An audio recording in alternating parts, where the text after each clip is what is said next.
Hello once again, it's Buffalo66. I have another handicapping video for you. You may know me from my Twitter page, Buffaloholdem. And we also post these videos on Ocelot Sports. And you can also subscribe to my YouTube channel. Well, it's time for week 2 of the CFL. And we got 4 games this week. One team has a bye because there's 9 teams in the league now. And the 2 games I'm looking at are the first 2 games of the week. Tonight, it's Thursday, and Winnipeg is hosting the new franchise, the Ottawa Red Blacks, and we have Winnipeg as 11.5 point favorite.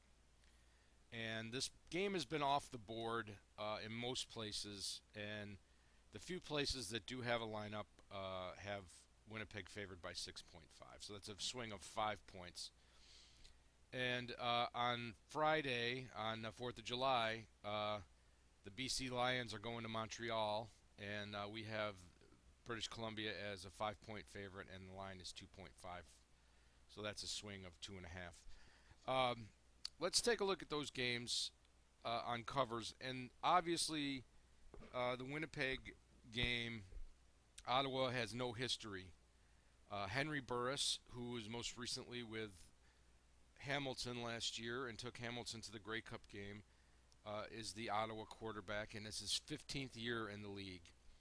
Now, Ottawa was able to draft players in 2013 and keep them in the franchise. So they've been building their program for a while. So they're not going to be as horrible as the public expects. However, Winnipeg really impressed last week. They opened at home against Toronto, and Toronto tried to run a no-huddle version of their offense, and Winnipeg really gave Ricky Ray a lot of problems. And I think that the same thing is going to happen today. I expect Winnipeg to win by a touchdown. So I like Winnipeg against the spread here. Drew Willie really impressed. They had quarterback problems last year, and I didn't think that they had enough in the backfield to make a difference, and they scored 45 points. So I like Winnipeg to win here. So let's go over to the other game. We have 2 teams that lost last week, British Columbia and Montreal, and Montreal really struggled. They were on the road in Edmonton, and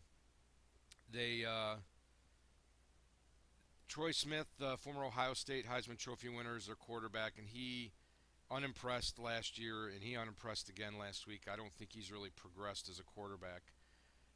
Ocho Cinco, Chad Johnson, is also a Montreal wide receiver. It's more of a novelty thing. He really was not a factor, and he's up there in age.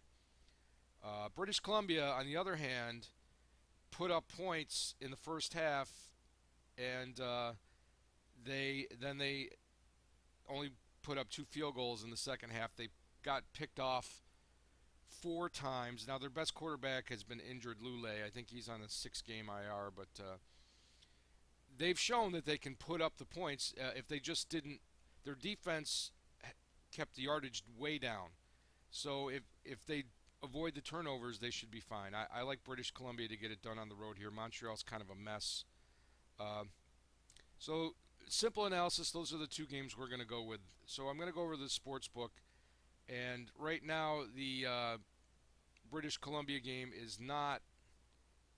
I'm sorry, the Winnipeg game is not on the board, but I'm expecting to get that at 6.5 or 7, and that's going to be my first play. Is Winnipeg minus 6.5? I assume it's going to be minus 110. My second play is British Columbia minus 2.5, also minus 110. So those are our 2 CFL plays for the week. We're 1-1 on the season in CFL, 1-0 in video picks. So let's get some winners, and be back tomorrow with another handicapping video, probably some more baseball for you. Enjoy the football, enjoy your holiday, have a good weekend.